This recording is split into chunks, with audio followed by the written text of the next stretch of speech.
sejam bem-vindos ao nosso podcast. O Pod Outra é um sub-podcast dentro do Mecanicast. E no nosso podcast nós vamos falar sobre como a cultura LGBTQIA+, moldou e transformou o cenário musical e, por consequência, moldou e transformou a nossa sociedade também.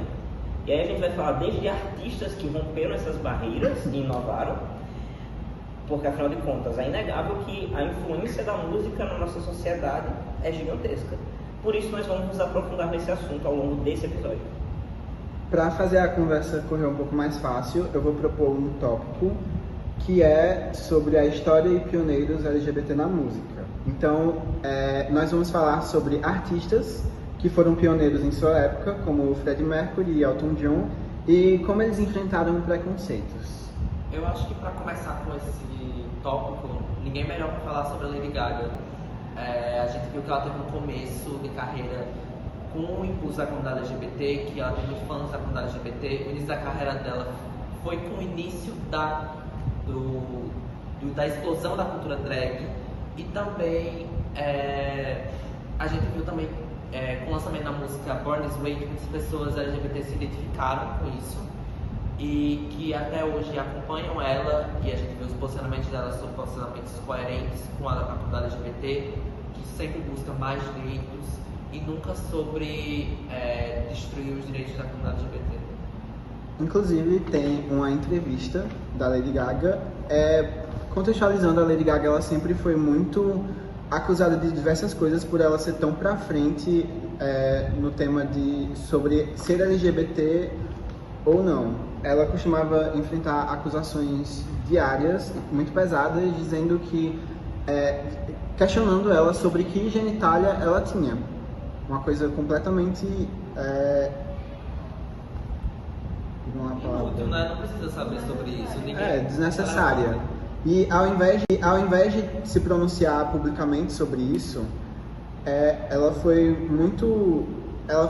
fez uma declaração muito poderosa quando ela foi questionada sobre isso em entrevista, dizendo que não importava. Os fãs delas não se importavam com qual era a genitália que ela tinha, porque o que importava era a música. E o que importava era que ela fazia a comunidade se sentir segura. E que ela se sentia uma mulher, que ela era uma mulher, então é isso que importa. E é muito interessante também, que já vai em outra total contrapartida, porque Lady Gaga é do pop, mas no rock a gente tem o Freddie Mercury, como você falou, que, cara, o que na época o sucesso que ele fez é enorme por causa da voz dele, e tipo, até hoje a gente vê os estigmas que ele carrega por ter sido um cara bissexual que tinha uma estética andrógena e era no rock, que é um cenário extremamente machista, que normalmente a gente pega algo muito másculo e Freddie Mercury veio tentando desconstruir isso. E ele morreu de AIDS. E tipo, essa é uma das coisas que fizeram diversas pessoas que não eram a favor da comunidade LGBT atacaram a comunidade LGBT, porque afinal de contas sabe que é uma doença que é associada a essa comunidade, mas também para a galera LGBT foi uma representatividade grande, não por causa da doença, mas por causa de que alguém como eles ganhou o mundo inteiro. Alguém como eles tinha voz, e que voz? Até hoje a gente não conhece alguém que tinha uma voz como a do Freddie Mercury. Exatamente. Eu acho que, inclusive, a gente pode seguir nessa mesma linha de raciocínio aqui no Brasil, com a música popular brasileira, né? Com Cazuza, com o Renato Russo, que foram dois artistas que tiveram o mesmo fim, né, do Freddie Mercury, e que tiveram a mesma importância para o nosso país, sendo artistas que cantavam músicas populares brasileiras. Inclusive Renato Russo, né, que é o jornalista da banda Legião Urbana, ele tem várias músicas, ele tem várias histórias sobre isso que ele falava abertamente. A Legião Urbana tem uma música chamada Meninos e Meninas, que ele fala sobre bissexualidade. E também tem Ney Matogrosso, que é outro artista, também fala muito sobre a pauta LGBT desde muito tempo. Ele é um dos pioneiros do Brasil também falando sobre isso. É muito interessante, né? Inclusive a estética do Ney Matogrosso, ele inclusive canta Homem com H, que é um dos primeiros forró que ele tem na música que ele cantou. Sim. Que ele traz uma estética desde Secos e Molhados andrógena, de que ele tenta desconstruir essa masculinidade. E Homem com H, ele inclusive fala isso, que tipo, eu também sou muito homem, nunca vi rabo de perna, enfim, ele fala um monte de coisa e ele tenta desconstruir essa ideia de masculinidade que ele tem. E é muito interessante isso. Mas algo mais interessante ainda é que desde muito tempo atrás a galera tá buscando um espaço para ter essa visibilidade, enfrentando preconceitos. E hoje em dia a gente vê diversas pessoas que se aproveitam disso para fazer dinheiro. Exatamente. Se eu não me engano, tem um termo para isso, né? Isso, Big Money. Big Money é quando artistas ou empresas usam da comunidade LGBT para lucrar. Exatamente isso, lucrar.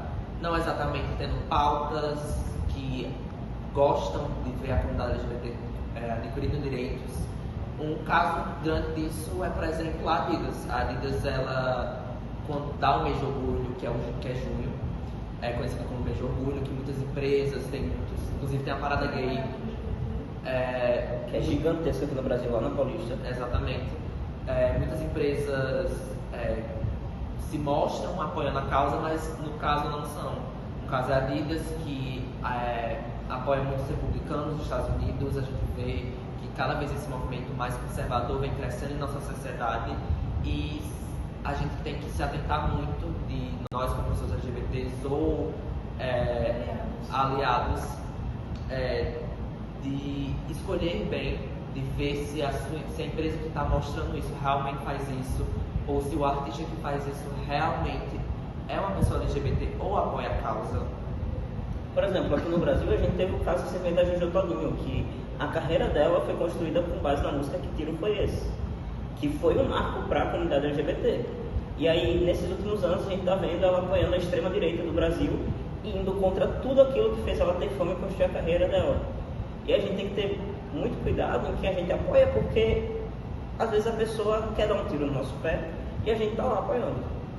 Inclusive tem até o caso do marido dela, que é um homem bissexual e que ela se mostra com atitudes homofóbicas, com atitudes bifóbicas, e que é triste ver isso, que cresceu em cima da comunidade LGBT, de que todo o dinheiro que ela conseguiu em cima disso foi convertido para isso, para mais apoio para esses movimentos de direita, para esses movimentos que não condizem com a comunidade LGBT. Entretanto, falando do lado bom das coisas, hoje em dia algumas vitórias foram conquistadas e a gente pode citar diversos nomes que lutam pelo bem dessa comunidade. Tipo, o casamento foi liberado no Brasil, salvo eu esteja enganado.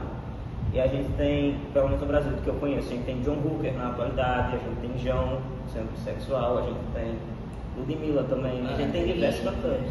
A gente tem o Lili, que é a família trans. Potiguar daqui. E a gente também tem figuras políticas que é muito importante essa representatividade, como a Erika Hilton, que também está imersa nesse cenário musical. Ela sempre está apoiando, sempre está divulgando álbuns, músicas, singles de artistas LGBTs também.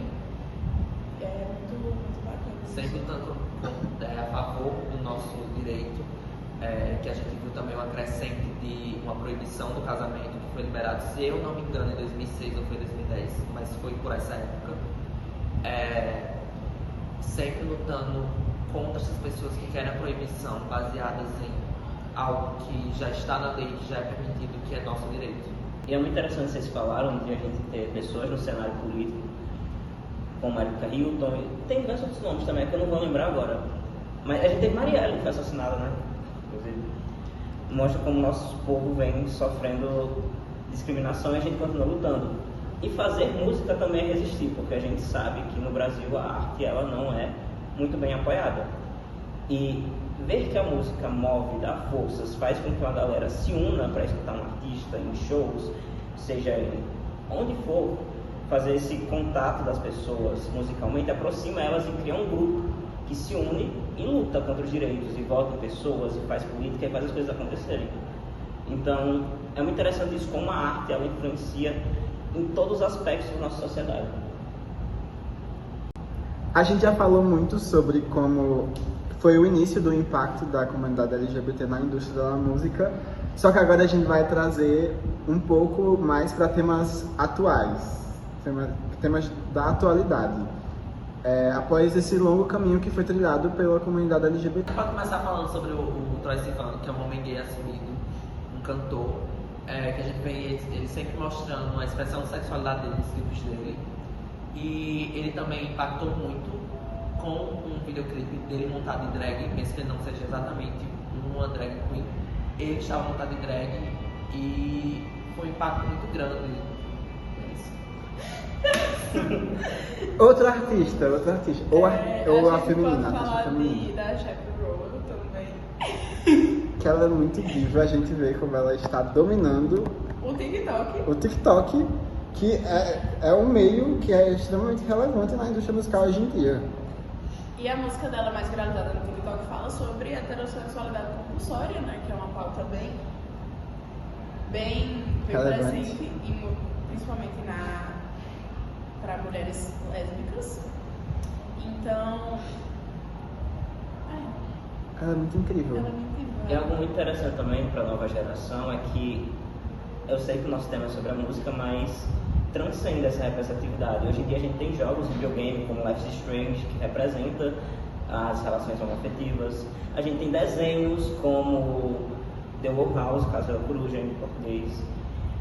Acho que também Steven Universo retrata isso. A gente tem diversas coisas na cultura como um todo que mostram que essa comunidade existe e resiste.